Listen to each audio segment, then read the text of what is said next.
Senhor Jesus.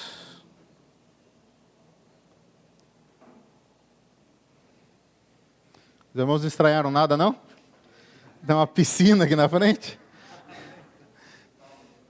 Não é para nadar hoje, né, irmãos? Não é para nadar hoje. Tá? Eu sei que o dia foi quente e tal, mas essa piscina aqui é porque amanhã nós teremos 5 batismos, né? E ainda tem espaço para mais gente. Até amanhã tem tempo. E diferente do que nós fazíamos antes, onde nós separávamos um tempo depois da reunião para ter esse momento de batismo, nós queremos dar o devido valor a esse ritual, né? Essa liturgia que nós fazemos de uma passagem de uma pessoa que aceita entrar no reino de Deus e ela passa pelas águas do batismo como simbolismo de morrer o seu velho homem e fazer nascer um novo homem, uma nova vida em Cristo. Então, amanhã 5 pessoas vão morrer para o seu velho homem e vão fazer nascer um novo homem. Então, por esse momento tão especial, nós vamos colocar dentro da nossa reunião de amanhã. Então, venha preparado, com um espírito muito feliz, muito alegre, para receber esses novos habitantes desse reino celestial. Amém? Hoje, nós vamos falar sobre um tema muito falado em toda a história da humanidade. Se eu fosse resumir e colocar um título para essa mensagem, seria A Procura da Felicidade. Você é feliz? Você é feliz ou não é feliz? As pessoas no mundo todo, se você fosse resumir o que a vida delas se resume, é a procura da felicidade. A felicidade, ela é a coisa que o homem mais deseja. E ela inclui várias coisas. Inclui o sucesso, inclui os bens materiais, inclui um propósito bem estabelecido de vida, inclui uma família de acordo com aquilo que você idealizou, inclui uma sociedade de acordo com aquilo que você imagina sendo ideal. Tudo isso coloca um pouquinho até que você diz se você é feliz ou não. Assim são as pessoas do mundo. Veja, quando você nasce, depois de algum tempo você entra numa escola. Você entra numa escola porque você precisa estudar. E a felicidade dos pais começa a ser condicionada a boas notas do filho, ao filho ir bem, a ser destaque daquela escola. Depois, quando você conclui seu período de escolar, você tem que escolher uma profissão. E hoje o grande dilema de todo jovem é: qual profissão vai te dar um bom retorno financeiro, mas vai te fazer feliz? A coisa mais terrível para qualquer jovem é chegar no meio da faculdade e perceber que aquilo não vai trazer felicidade para ele. Isso acontece muitas e muitas vezes. Não é incomum você pegar pessoas que começam uma universidade imaginando que aquilo fosse ser a profissão da vida dela. E quando ele chega lá, depois de 3 anos, 4 anos, já vê até pessoas faltando um semestre. Percebe? Aquilo ali não vai me trazer felicidade. E como eu não vou ser feliz, eu não vou seguir nessa profissão. E elas mudam radicalmente até encontrar algo profissionalmente que faça elas satisfeitas e felizes. Uma vez quando você entra no mercado de trabalho, você entra por um certo nível. E aí você deve subir de nível. Para quê? Para que você consiga mais importância naquela empresa, mais relevância, consequentemente mais recursos financeiros. E esses recursos financeiros são empregados naquilo que nós chamamos de entretenimento. São as coisas que nós fazemos no nosso horário livre. E aí existem várias coisas que você pode fazer nesse horário livre. Mas muitas pessoas colocam a felicidade em viagens, em posses. Olha, eu trabalhei o ano todo e eu vou comprar um carro muito bom. Ou eu vou comprar uma casa muito boa. Eu trabalhei muito para comprar parceladamente meu carro, um carro automático com ar-condicionado. Quando eu era criança, meus pais nem imaginavam que eles pudessem ter algo do tipo, e eu consegui algo que os meus pais não conseguiram. Isso deveria me deixar feliz, mas hoje, quando eu estava pensando nisso, indo para a casa do meu sogro, exatamente quando eu estava pensando nessa frase que eu acabei de dizer, me passa um Porsche do lado, conversível. Sempre existe algo além daquilo que você já conquistou. Por isso que as pessoas, elas buscam a felicidade desenfreadamente. Quando você atinge um certo patamar, sempre existe um patamar acima. E a busca pela felicidade, ela continua incessantemente, a ponto de as pessoas morrerem em busca de algo que elas julgam ser necessário alcançar para alcançar a plena felicidade.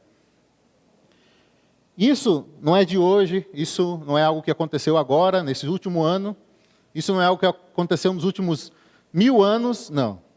Em Eclesiastes, o autor já falava sobre o assunto. Ele solucionou esse problema da felicidade. Aliás, ele desafiou os limites que um homem pode alcançar para encontrar a felicidade. Então, convido os irmãos para ler Eclesiastes capítulo 2, do 1 ao 11.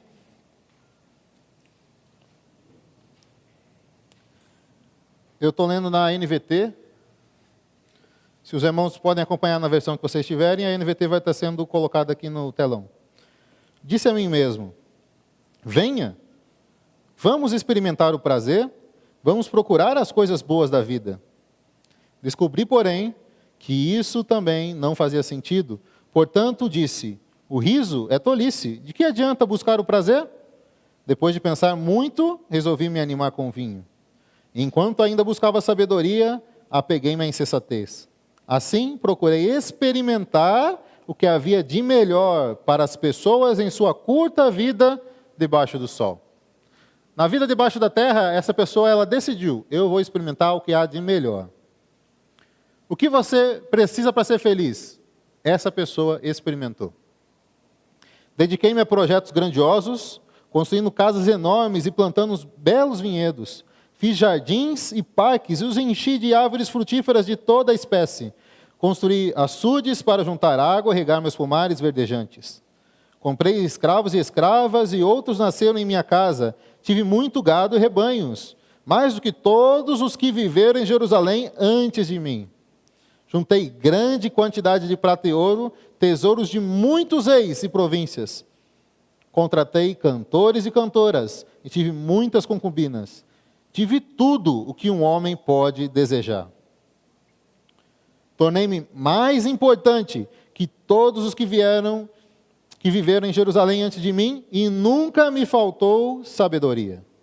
Aqui era uma pessoa que trabalhou muito, realizou tudo o que podia realizar em sua profissão. Plantou, tinha gados, com isso ajuntou ouro, prata, tinha sabedoria, era famoso, tinha mulheres. Tudo isso ele conquistou.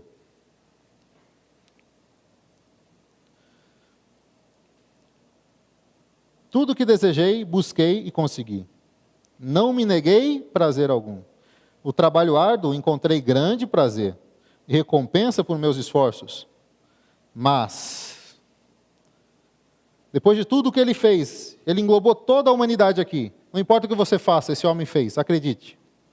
Mas ao olhar para tudo o que havia me esforçado tanto para realizar, vi que nada fazia sentido. Era como correr atrás do vento. Não havia nada que valesse a pena debaixo do sol. Na vida humana, nós podemos buscar todas essas coisas, mas a felicidade não será plenamente encontrada. Momentaneamente, sim. Você compra um carro, você fica feliz, o carro cheirando novo, mas isso passa. Você compra uma casa, o Vinícius vai mudar para uma casa ali, está ficando linda a casa dele, zeradinha. Que casa bonita, agradável. Mas com o tempo passa. Todas as coisas passam. Consegui um bom trabalho, agora vai. Aí você descobre que tem uma pessoa que faz menos que você e ganha mais. Ou abrir um negócio, que maravilha. Aí entra a crise, você começa a ter dificuldades. Você casa com a pessoa que você ama, mas as coisas da vida vão trazendo dificuldades para o casamento. Ou não, está tudo bem. Você vive bem, você tem uma família boa, você tem um bom emprego, você é feliz com tudo, mas alguém próximo de você adoece. Ou pior, como nós vamos ver nos versículos de Mateus 5, você é perseguido por alguma causa, você é injustiçado, você é humilhado. Tudo isso nos constrange e nos afastam da verdadeira felicidade. E aqui, o autor de Eclesiastes, ele diz: aqui, no viver terreno, não há esperança para a plena felicidade. Talvez eu não tenha coragem de falar isso, mas ele teve, porque ele viveu todas as coisas que podia viver naquela época.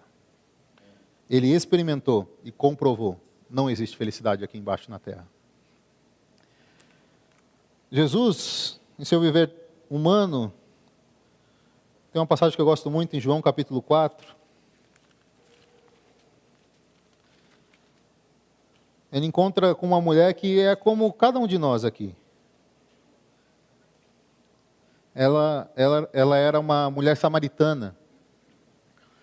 Havia tido muitos maridos. Esses maridos aqui representam a busca incessante dela pela felicidade. Achou que ia encontrar no primeiro marido, não encontrou. No segundo, não encontrou. No terceiro, não encontrou. No quarto, agora vai. Não encontrou. Mostrando que ela esperava encontrar a saciedade plena da sua vida naquelas pessoas. E ela não encontrava. Até certo ponto que ela ficou mal falada na cidade. Por estar mal falada, ela tinha vergonha de ir pegar água num horário muito movimentado. Por isso, ela foi ao meio-dia. Só que existia uma pessoa que estava lá também ao meio-dia. Talvez ela devia ir lá todos os dias ao meio-dia, nunca encontrava ninguém. Mas nesse dia ela encontrou uma pessoa.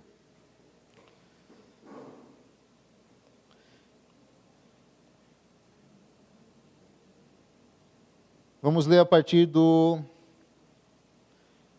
João capítulo 4, versículos. Vamos ler a partir do versículo 4, vai. No caminho, teve de passar por Samaria, chegou ao povoado samaritano de Sicá, perto do campo de Jacó, tinha dado a seu filho José. O poço de Jacó ficava ali, Jesus, cansado de longa caminhada, sentou-se junto ao poço por volta do meio-dia. Pouco depois, uma mulher samaritana veio tirar água e Jesus lhe disse: por favor, dê-me um pouco de água para beber. Naquele momento, seus discípulos tinham ido ao povoado comprar comida. A mulher ficou surpresa, pois os judeus se recusam a ter contato com os samaritanos. Você é judeu, eu sou mulher samaritana, disse ela a Jesus. Como é que me pede água para beber? Jesus, porém, respondeu: se ao menos você soubesse que presente Deus tem para você, e com quem está falando, você pediria e eu lhe daria água viva. Mas você não tem corda nem balde, e o poço é muito fundo. De onde tiraria essa água viva? Além do mais, você se considera mais importante do que nosso antepassado Jacó, que nos deu esse poço? Como pode oferecer água melhor do que essa de Jacó? Seus filhos e seus animais bebiam. Jesus respondeu: quem bebe dessa água, logo terá sede outra vez. Ou seja, quem se alegra com as coisas desse mundo, logo terá sede outra vez. Mas quem bebe da água que eu dou, nunca mais terá sede. Ela se torna uma fonte que brota dentro dele e lhe dá a vida eterna. A resposta dessa mulher foi: por favor, Senhor, dá-me dessa água. Assim eu nunca mais terei sede, nem precisarei vir aqui para tirar a água. E aí Jesus fala: você ainda está buscando a felicidade humana. Vá buscar a sua felicidade humana. Vá buscar o seu marido. E ela respondeu: não tenho marido. Jesus disse: é verdade, você não tem marido, pois teve 5 maridos e não é casada com o homem com que vive agora. Certamente você disse a verdade. Certamente você continua buscando a felicidade humana, mas você não vai encontrar ali. O senhor deve ser profeta, disse a mulher. Então diga-me, por que os judeus insistem que Jerusalém é o único lugar de adoração, enquanto nós, os samaritanos, afirmamos que aqui no Monte Gerizim é onde os antepassados adoram? Aí ela entendeu. Tá bom, não é humano, mas divino eu também não posso adorar aqui. Eu não consigo a minha felicidade humana, mas na minha religião eu também não consigo, eu não posso. Aí ele respondeu, creia em mim, mulher. Está chegando a hora de que já não importará se você adora o Pai nesse monte ou em Jerusalém. Vocês samaritanos sabem muito pouco a respeito daquele a quem adoram. Nós adoramos com conhecimento, pois a salvação vem por meio dos judeus. Mas está chegando a hora, e de fato já chegou, que os verdadeiros adoradores adorarão o Pai em espírito e em verdade. O Pai procura pessoas que o adorem desse modo, pois Deus é o Espírito, e é necessário que os seus adoradores o adorem em espírito e em verdade. A mulher disse, eu sei que o Messias, aquele que é chamado Cristo, virá. Quando vier, ele nos explicará tudo. Então Jesus disse, sou eu o que fala com você. Nesse momento, ela viu algo que ela jamais tinha visto.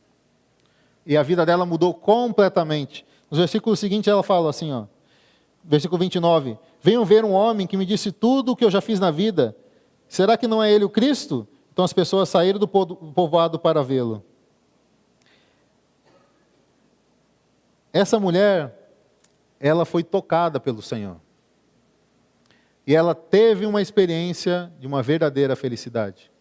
A partir do momento que ela sentiu a presença de Deus, por meio do seu filho, ela saiu a anunciar esse filho para as outras pessoas.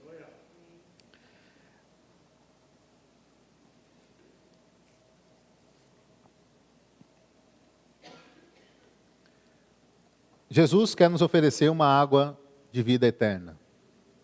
E agora vamos entrar propriamente na mensagem. Nós estamos estudando o livro de Mateus. No capítulo 5, 6 e 7, Jesus ele faz uma constituição de seu reino. Ele fala como as pessoas se portam e como é a natureza delas. Você consegue descrever como o brasileiro se comporta? Sim. O brasileiro ele é diferente de outras nações. O alemão ele é diferente de outras nações. Ele tem características próprias, moldadas pela vivência.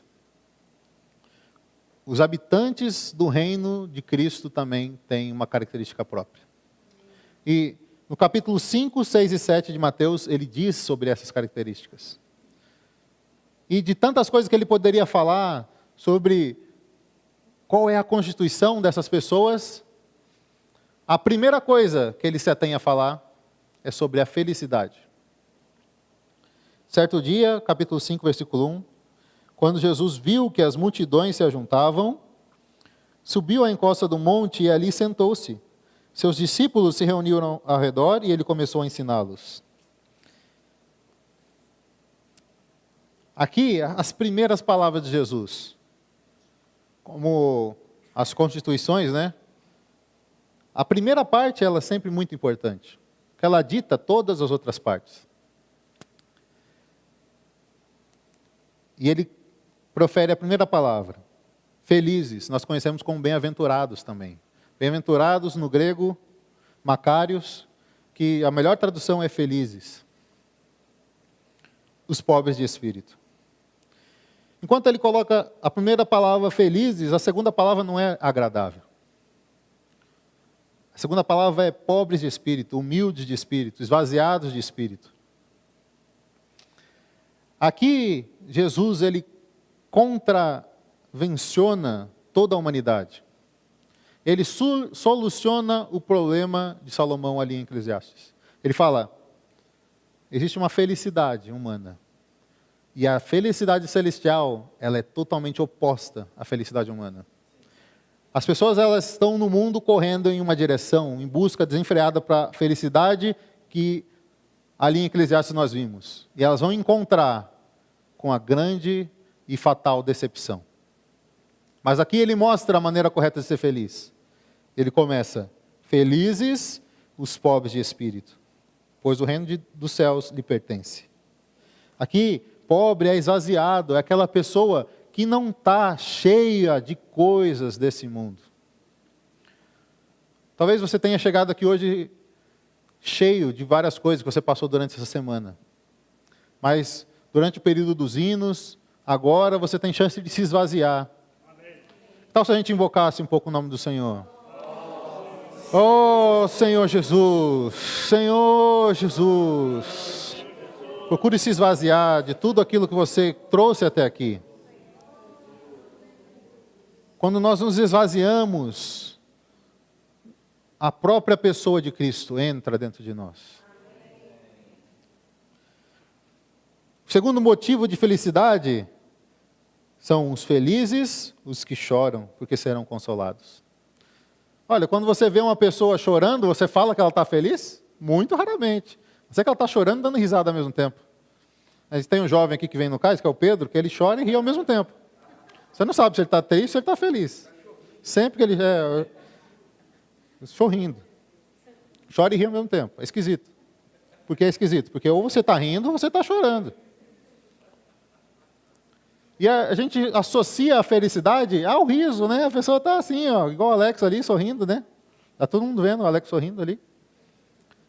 Agora, quando a pessoa está chorando, você vai logo preocupar. O que aconteceu? Mas aqui, a felicidade está condicionada àqueles que estão chorando. Chorando que perceberam algo. Perceberam que esse mundo está aflito, está sob sofrimento e precisa de socorro.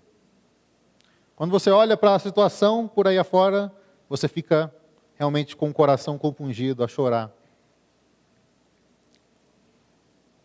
Versículo 5, felizes os humildes, pois herdarão a terra.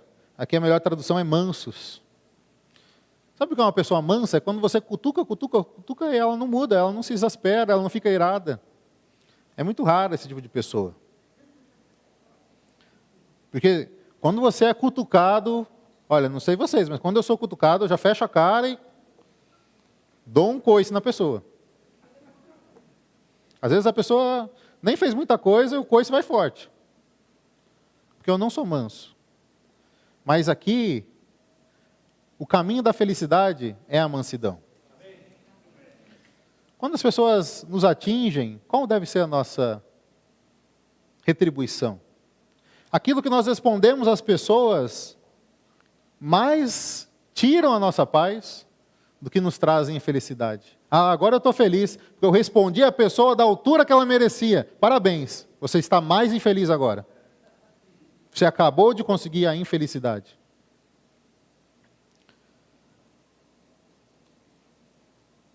Nós temos um caminho, o caminho é da mansidão. Calmo, tranquilo, aguardando a vontade do Senhor ser feita. Tem coisas que vão nos cutucar? Tem. Mas acalma, espera no Senhor. Essa parte é importante, porque depois a coisa vai piorar. Felizes os que têm fome e sede de justiça, pois serão saciados. Justiça é a vontade de Deus. Será que você busca com fome a vontade de Deus? Eu sou gordinho, eu tenho fome. Quando eu estou com fome, eu estou com fome. Eu quero comer forte, bastante. Será que você quer com força mesmo fazer a vontade de Deus? Ou será que não? Eu estou saciado com as coisas do mundo. As coisas do mundo me saciam muito bem. Ah, minha televisão, meu celular, meu carro, fiz uma viagem, estou bem. Não, nós temos que ser aquela pessoa que sente falta das reuniões, sente falta do contato com os irmãos, sente falta de ler a palavra, sente falta de cantar os hinos, sente falta de ter contato com as pessoas na rua, falar do evangelho para elas. Eu tenho vontade de fazer a vontade de Deus.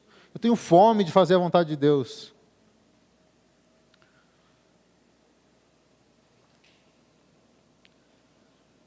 Felizes os misericordiosos, pois serão tratados com misericórdia.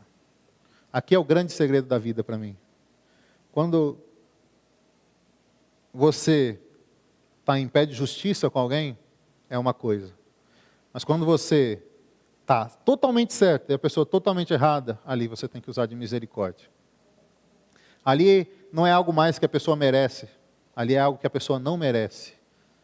Talvez você pense, aquela pessoa me ofendeu de uma forma que ela não merece o meu perdão. Olha quem está falando. Um pobre e miserável pecador, com destino no lago de fogo. Mas Cristo veio e te resgatou. Se você teve uma segunda chance, quem dirá aquela pessoa que te ofendeu? A misericórdia é isso. É experimentar um pouco da cruz de Cristo. Quando nós experimentamos isso, pode ter certeza, a felicidade ela é instantânea. Você experimenta isso, você não está por cima, muito pelo contrário, você está muito por baixo. Mas ao estar por baixo, você experimenta o que Cristo experimentou.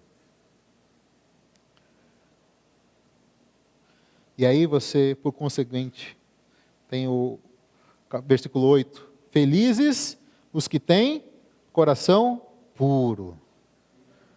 Aí você não tem mais impedimento no seu coração. Não existe mais mágoa, não existe mais rancor, não existe mais tribulação. As coisas que vêm sobre você já foram esvaziadas ali no começo. Aí você tem um coração puro diante do Senhor. De que fala aqui? Pois verão a Deus. E eu vou te garantir, se você vê a Deus, você vai ser feliz. Não existe outro caminho, você pode tentar fazer o que você quiser. Salomão já liquidou ali. Mas se você tiver um coração puro, você vai ver a Deus. E se você vê a Deus, meu irmão, não tem como não ser feliz.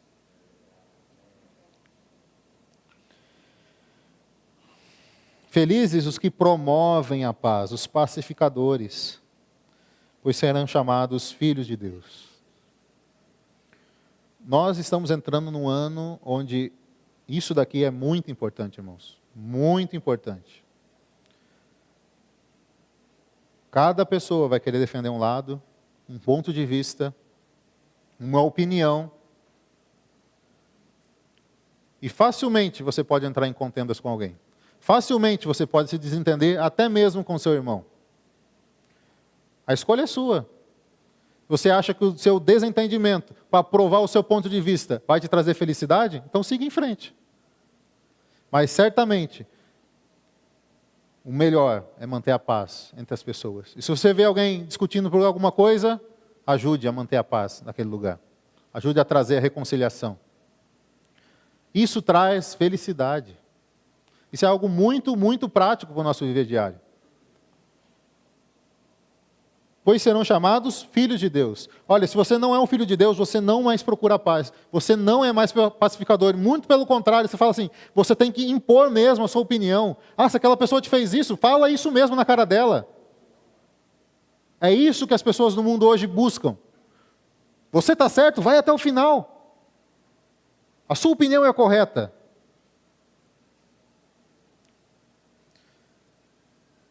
Como a gente vê, né? Nós estamos passando por uma guerra ali. E tem pessoas que defendem os dois lados. Não pense que a Rússia é errada. Não, não pense. Existem motivos. Ah, coitadinha da Ucrânia. Existem motivos. Ah, não. A Ucrânia está errada. Também vai ter pessoas que vão argumentar assim. E existem aqueles que querem a paz para aquele lugar. Eles não querem entrar em discussão ali. Talvez você não tenha ninguém que você está em pé de guerra. Mas de vez em quando você dá uns ataques de míssil naquela pessoa. Talvez você esteja como os Estados Unidos e a Rússia. Os Estados Unidos não está em guerra com a Rússia agora. Mas está ali, né? Fala um negocinho, faz uma coisinha. Talvez você fale, não, eu não brigo com ninguém. Mas talvez no seu dia a dia você tenha pequenos desentendimentos com seus familiares, com os irmãos, com as pessoas aí, com as pessoas do seu trabalho. Isso não é um comportamento de um filho de Deus. O comportamento de um filho de Deus é aquele que sempre busca a paz. Versículo 10. Felizes os perseguidos por causa da justiça.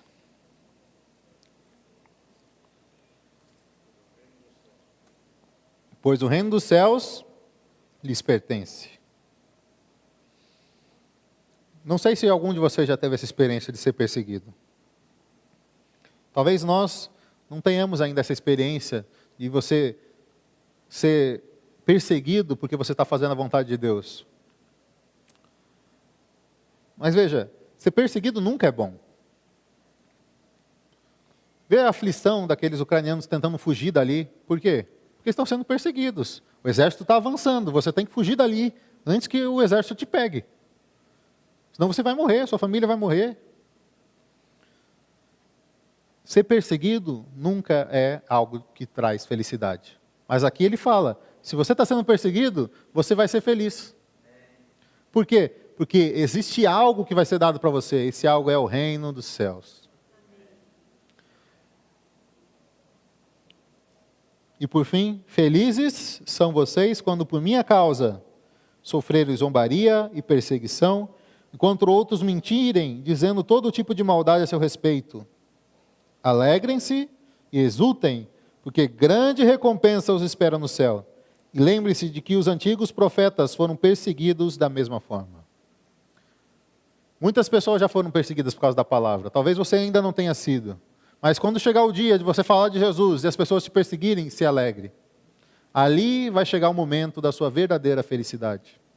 Eu queria pegar agora o exemplo de Paulo. Paulo foi uma pessoa que era perseguidor da igreja. Até que um dia ele teve uma visão, assim como aquela mulher samaritana, e mudou totalmente a sua vida. Aí você pensa, o maior apóstolo que já existiu na Bíblia, aquele que foi o maior representante de Cristo aos gentios, ele foi uma pessoa feliz. Foi ou não foi? Ele encontrou a Cristo, ele viu a Cristo. Só que o que nós vemos na prática é que ele sofria muitas perseguições. E depois de muitos anos pregando o evangelho, sustentando as igrejas, ele recebe como retribuição em 2 Timóteo capítulo 4,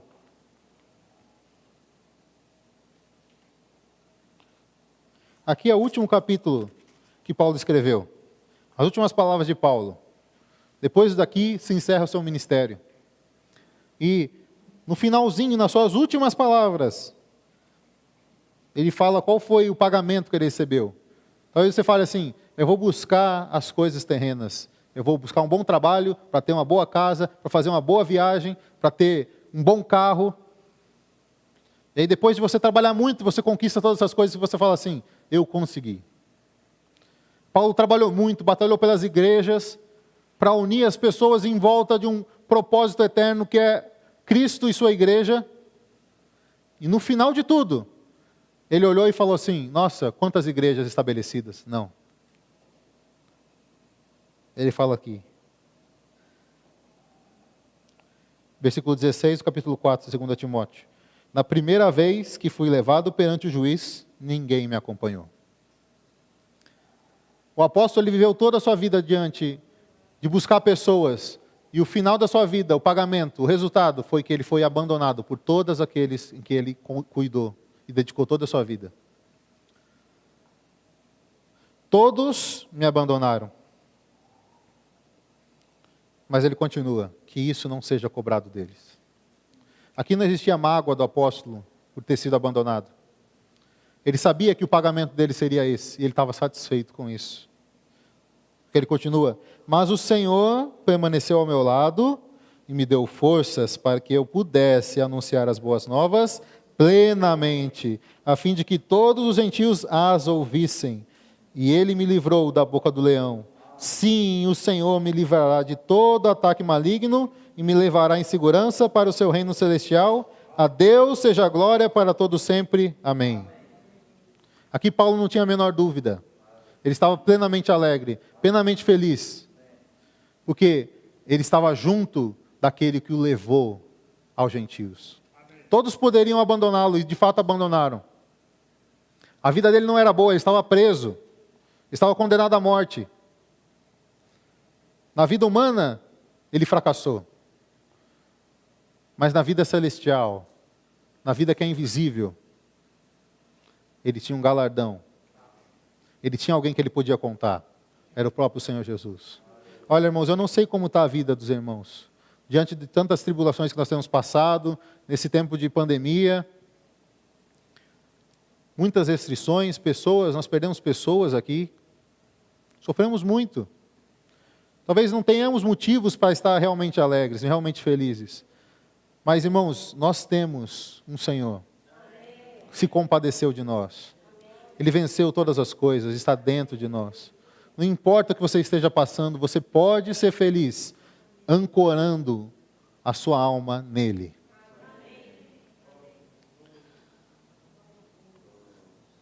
Primeira Pedro, capítulo 4.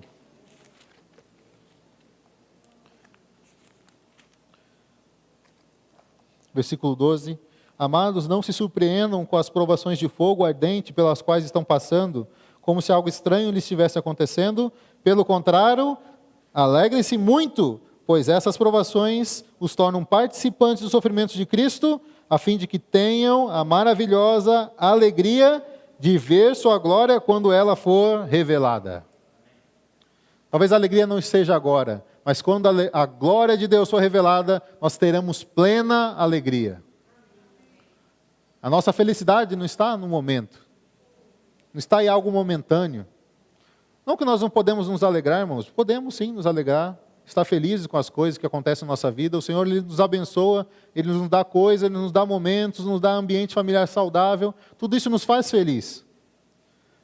Mas nós não estamos dependendo dessas coisas para receber a verdadeira felicidade. O que nós sabemos é que lá na glória nós saberemos o que é a verdadeira felicidade. Por fim, João capítulo 13.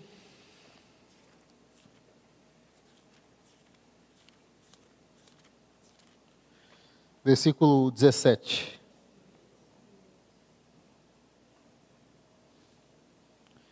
Agora que vocês sabem essas coisas, serão felizes se as praticarem. O que nós lemos, o que nós ouvimos aqui hoje, não deve ficar apenas na teoria. Mas no nosso dia a dia, como nós devemos ser? Esvaziados, ter compaixão, chorar pelas pessoas, sermos mansos, termos fome e sede da vontade do Senhor, sermos misericordiosos, temos um coração puro e mesmo perseguidos, confiarmos que nossa herança está em Cristo. Amém? Jesus é o Senhor.